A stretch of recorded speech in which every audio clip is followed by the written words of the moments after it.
కురిసపాడు మండలం పమిడిపాడు గ్రామంలో మంగళవారం రాత్రి జరిగిన దివంగత ఎన్టీఆర్ రావి ఆంజనేయులు విగ్రహావిష్కరణలో మంత్రి గొట్టిపాటి కీలక వ్యాఖ్యలు చేశారు. తన రాజకీయ ప్రస్థానం పమిడిపాడు నుంచే ప్రారంభమైందని, రావి ఆంజనేయులు వర్ధంతి కార్యక్రమంలోనే తన రాజకీయ అడుగులు పడ్డాయని తెలిపారు. ఎక్కడ ప్రజలు మంచి మెజార్టీ ఇస్తూ వచ్చారో అక్కడ తనకు విశ్వాసం పెరిగిందని మంత్రి పేర్కొన్నారు.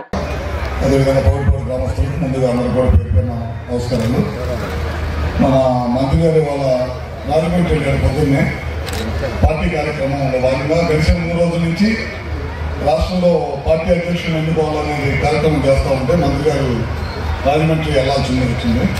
అందుకని దాదాపు 4కి పెట్టుకోవాల్సిన ప్రోగ్రాం 7 ఆయన అక్కడి నుంచి రాజమండ్రి నుంచి ఆ ప్రోగ్రాం కంప్లీట్ చేసి ఇమీడియట్గా హైదరాబాద్ వెళ్ళాక మానేసి ఇక్కడికి వచ్చి ఇక్కడ చూసుకొని నేను కార్లు వెళ్తారని చెప్పి మా మీద ఎంతో ప్రేమతో మా మీద గౌరవంతో వాళ్ళ ఇక్కడ రావడం జరిగింది అన్నమాట. పోలీసు అధికారులకు కూడా నా అభినందన తెలియజేసుకుంటా ఉన్నాను, నేను దూరం వచ్చినందుకు మా కోసం.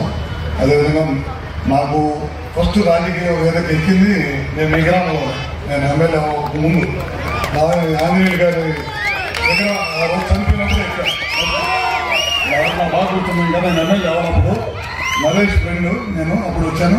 ఆ రాజకీయ వేదిక అనేది ఎక్కింది ఈ ఊరు పెట్టినాను. అదేవిధంగా మీరు కూడా నేను పోటీ చేసినప్పుడల్లా మీ ఆధార అభిమానాలు నా జీవితంలో ఎప్పుడు కూడా మర్చిపోలేను. పోయినసారి కూడా మీ గ్రామం అంతా మా వెంటండి దాదాపు 1200 ఓట్లు మెజార్టీ ఇచ్చారంటే అది సామాన్య విషయం.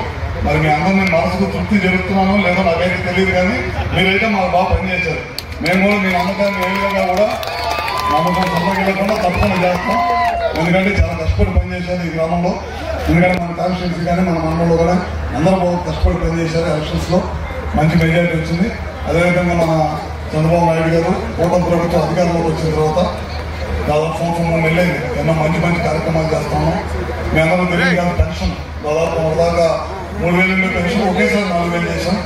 కొంతమందికి 6,000 ఇస్తున్నాం, కొంతమంది 10,000 ఇస్తున్నాం, కొంతమంది 15,000 ఇస్తున్నాం. మొన్న మధ్య దాదాపు రాష్ట్ర వ్యాప్తంగా 1,10,000 పెన్షన్స్ భర్తలకు వస్తా చనిపోయి భార్యలకు